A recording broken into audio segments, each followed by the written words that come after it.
লাকাদ কানা লাকুম ফি রাসূলিল্লাহি উসওয়াতুন হাসানাহ, এই একটি আয়াতকে আপনি যদি রোল মডেল বানিয়ে রাখেন, আপনার সামনে আপনার হাঁটা, আপনার চলা, আপনার কথা, আপনার ওঠা, আপনার বসা, আপনার আচরণ, আপনার আন্তর্জাতিক, ব্যক্তিগত, রাষ্ট্রীয়, আপনার সামাজিক, পারিবারিক সব ক্ষেত্রে যদি ওই আয়াতকে আপনি রোল মডেল বানিয়ে জীবন যাপন করেন, আপনার ছেলেকে আপনার ছেলের অধিকার, আপনার ছেলে আপনি বাবা হিসেবে আপনার অধিকার মার কাছে, মায়ের অধিকার ছেলের কাছে, ছেলের অধিকার বিবির কাছে, স্বামীর অধিকার স্বামীর কাছে, বিবির অধিকার এলাকার কাছে এবং প্রতিবেশীর অধিকার, এইভাবে আপনি যদি ওই আয়াতকে রোল মডেল বানিয়ে রাখেন, খোদার কসম এইভাবে আপনি জীবন যাপন করলে আপনার জীবন হয়ে যাবে সোনায় সোহাগা।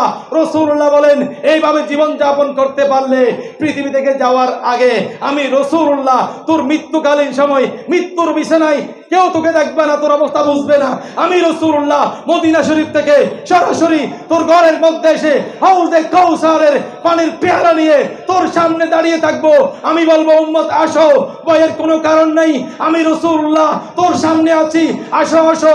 এই বলে যখন সাত সাগরের পানি তার মুখের মধ্যে দিলে তার তৃষ্ণা মিটবে না, ওই সময় রাসূলুল্লাহ সাল্লাল্লাহু আলাইহি ওয়াসাল্লাম হাউজে কাউসারের পানি আপনার আমার মুখের মধ্যে দিয়ে কলমা শরীফ পড়ে পড়ে রাসূলুল্লাহর চেহারায়ে আনোয়ার দেখে দেখে পৃথিবীর জমিন থেকে পাক্কা ইমানদার সুন্নি মুসলমান হিসেবে আমরা মরতে পারবো। আশিক হৃদয়ে যত ইশকের জ্বালা দূর করিতে পারে ওই মদিনাওয়ালা, ওই মদিনাওয়ালা। ঠিক কিনা বলে? আশিকের ইশকের জ্বালা, যে নবীর প্রেমে আমরা জ্বলি, যেই নবীর ইশকের মধ্যে আমরা জ্বলি, সেই নবীর দিদার পেলে আমাদের ইশকের জ্বালা মিটে যাবে। ঠিক কিনা বলে? সেই জন্য আশিক বলে, আশিক হৃদয়ে যত ইশকের জ্বালা দূর করিতে পারে ওই মদিনাওয়ালা, ওই মদিনাওয়ালা। তাই মদিনা মদিনা বলে, মদিনা মদিনা বলে আশিক হয়ে যায় ফানা। আশিকেরি আসল জান্নাত সোনার মদিনা, আশিকেরি আসল জান্নাত, জোরে বলেন সোনার মদিনা। আশিকেরি আসল জান্নাত। এক সময় ছিল মদিনা অলকনের ভূমি, নবীর ছোঁয়ায় হলো আরশের চেয়ে দামি, আরশের চেয়ে দামি। নবী যে তাই আছেন শুয়ে জান্নাতের বাগান বলে, নবী যে তাই আছেন শুয়ে জান্নাতের বাগান বলে, করলেন ঘোষণা আশিকেরি আসল জান্নাত সোনার মদিনা, আশিকেরি আসল জান্নাত। তুমি মানলে মানো, না মানলে মন মানো না, আশিকেরি আসল জান্নাত সোনার মদিনা, আশিকেরি আসল জান্নাত। করেন বিসমিল্লাহির রহমানির রহিম। লাকাদ কানা লাকুম ফি রাসূলিল্লাহি উসওয়াতুন হাসানাহ।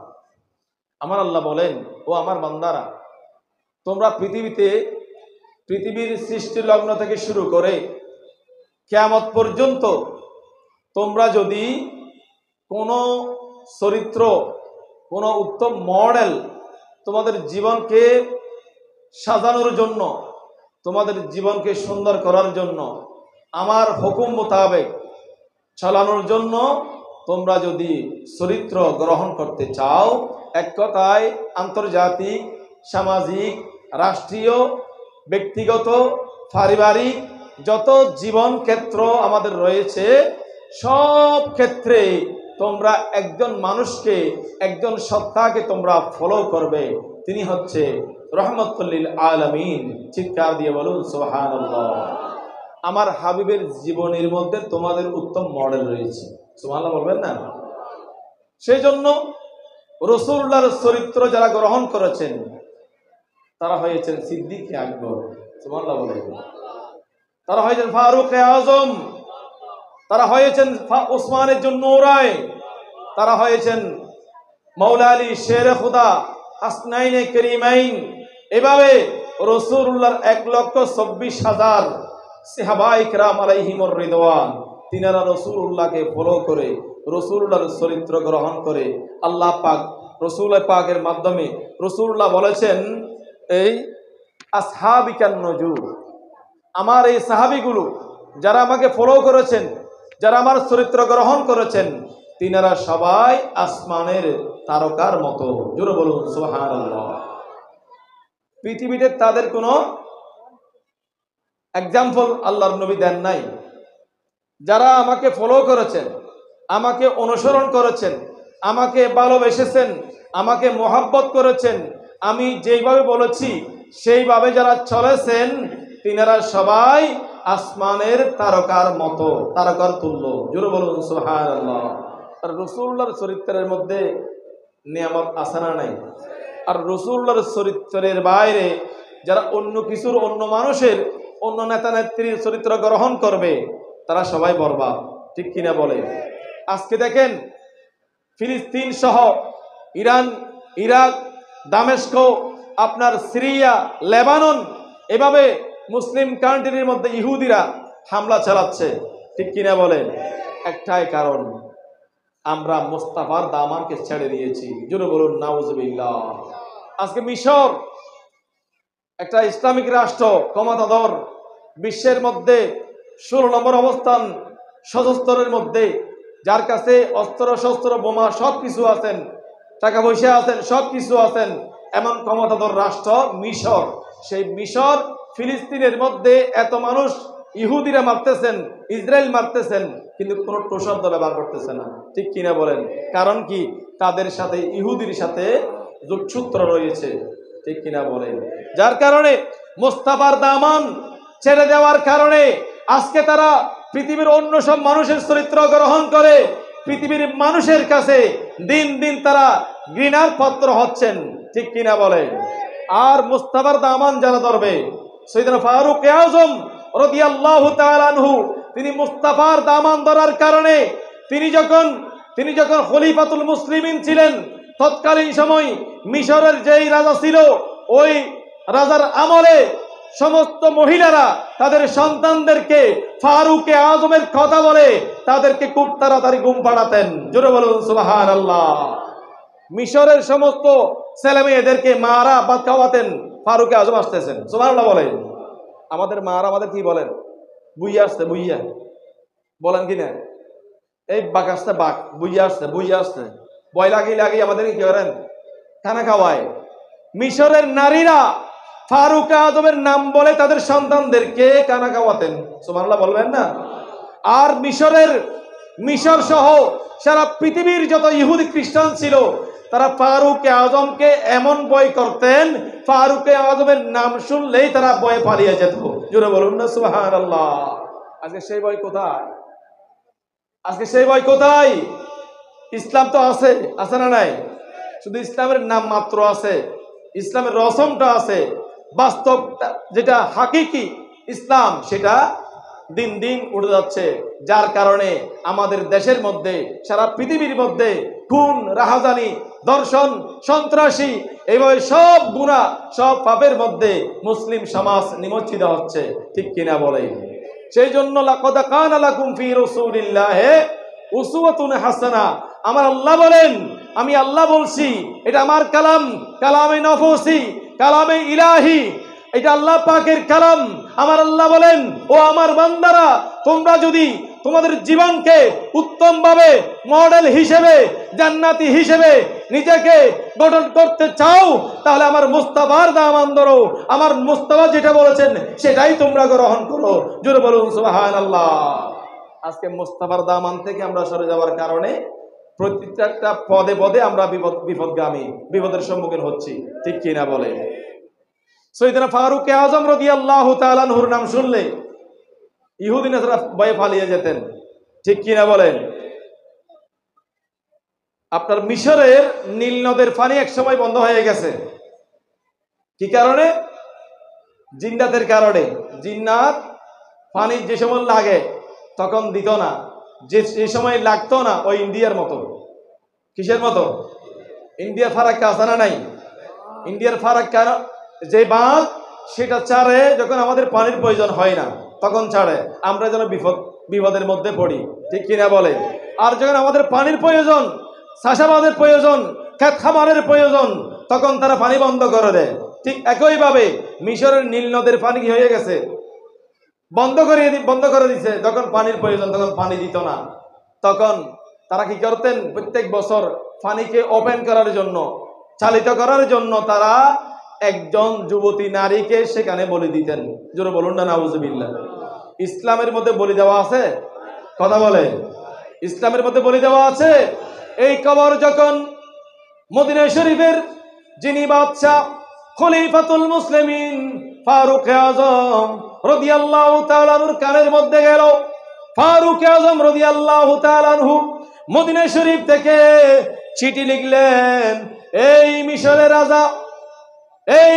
রাজা, তোমার কাছে আমি একটি চিঠি দিচ্ছি। এই চিঠিটা তুমি সেই নদীর মধ্যে নিক্ষেপ করবে। যদি সেই নদী যদি পানি দেয় কোনো সমস্যা নাই, আর যদি পানি না দেয়, চিঠির মধ্যে হুজুর লিখে দিয়েছেন, পানি নদী যদি না দাও তোমার অবস্থা খারাপ হবে। সুবহানাল্লাহ বলে। চিঠির মধ্যে লিখে দিয়েছেন, এই চিঠিটা তুমি নীল নদের মধ্যে কি করবে? নীল নদের মধ্যে নিক্ষেপ করবে। দেখেন প্রত্যেক বছর একজন যুবতী নারী ওই নীল নদের মধ্যে নিক্ষেপ করা হতো। ওই মহিলা নারী যখন নীল নদের মধ্যে নিক্ষেপ করা হতো, সঙ্গে সঙ্গে পানি প্রবাহমান হতো। ফারুক আজম বলেন, ইসলামের মধ্যে বলি দেওয়া কোনো বিধান নাই। সেই জন্য ফারুক আজম রাদিয়াল্লাহু তাআলা আনহু তিনি চিঠি লিখে দিলেন, এই নীল নদ, তোমার কোনো ক্ষমতা নাই পানি বন্ধ করার, পানি আল্লাহ, তুমিও আল্লাহর। খবরদার, আমি ফারুক আজম বলছি, অনতিবিলম্বে এই চিঠি পাওয়ার সঙ্গে সঙ্গে তোমার পানি তুমি ছেড়ে দিবা, প্রবাহমান হয়ে যাবা। জোরে বলুন সুবহানাল্লাহ। তখন ওই চিঠি মিশরের তৎকালীন বাদশা তিনি চিঠিটা নিয়ে ওই নীল নদের মধ্যে নিক্ষেপ করলেন। সঙ্গে সঙ্গে নীল নদের পানি এমন ভাবে ফুলে উঠেছে, একেবারে পানির বন্যায় পানির সয়লাব হয়ে গেছে।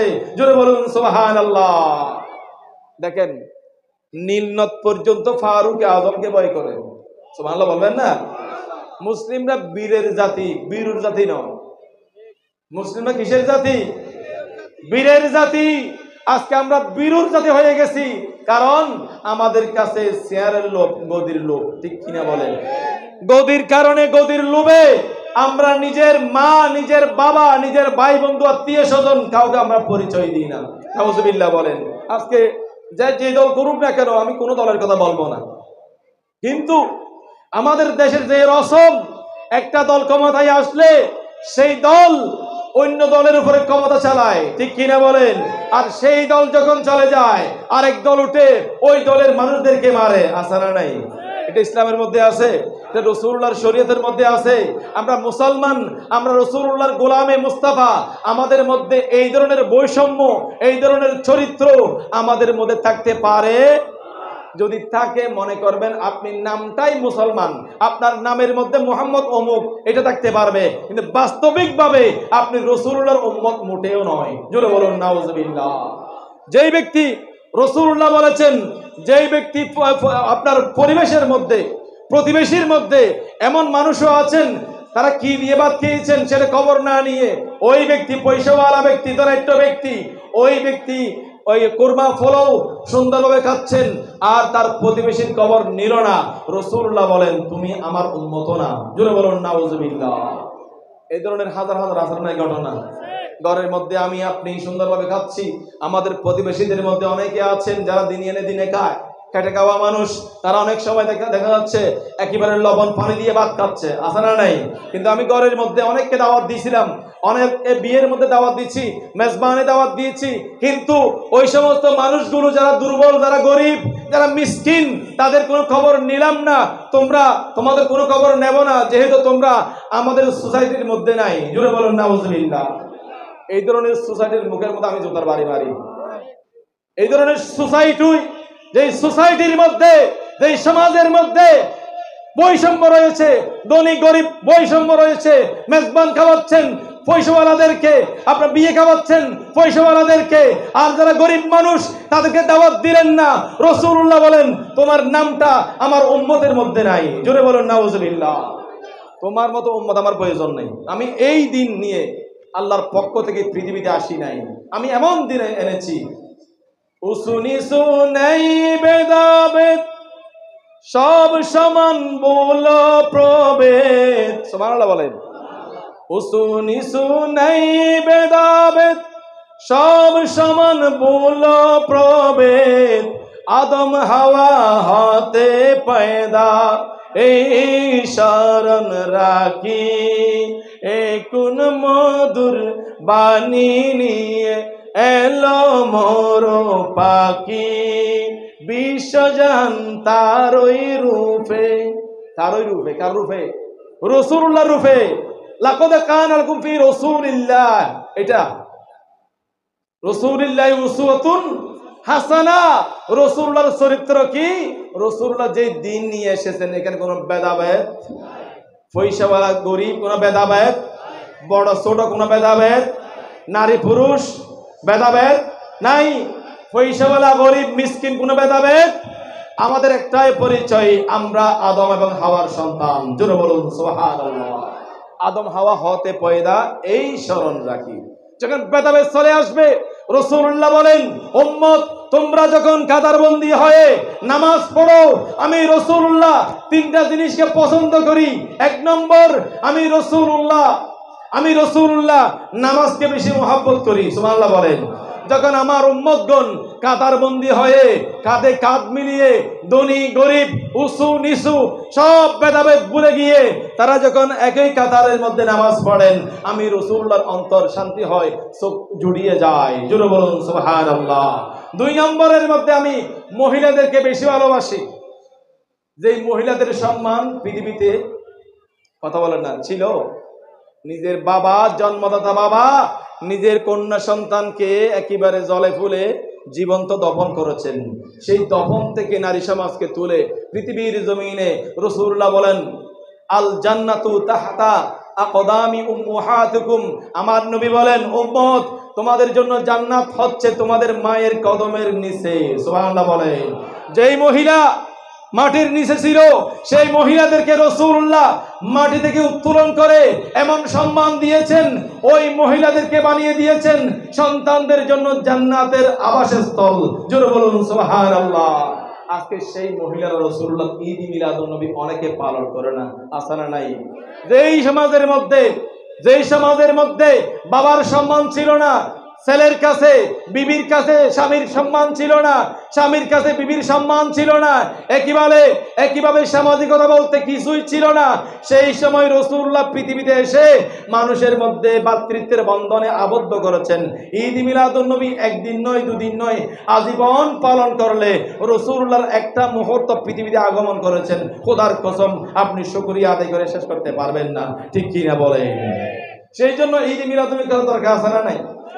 সমাজের মধ্যে ঈদ মিলাদুন নবীর উসিলায় আজকে এই ঈদ মিলাদুন নবীর প্যান্ডেলের নিচে কে গরিব মানুষ, কে পয়সাওয়ালা, কে ছোট, কে বড়, কোনো বৈষম্য আছে? কথা বলেন। বিরিয়ানির প্যাকেট দেওয়ার সময়, তাবরুক দেওয়ার সময় কে পয়সাওয়ালা, কে গরিব, কে ধনী, কে ছোট, কে বড়, এগুলো কি দেখবেন নাকি সবার হাতে হাতে বিরিয়ানি দিয়ে দিবেন? এটা হচ্ছে ঈদ মিলাদুন নবীর শিক্ষা। জোরে বলুন না সুবহানাল্লাহ।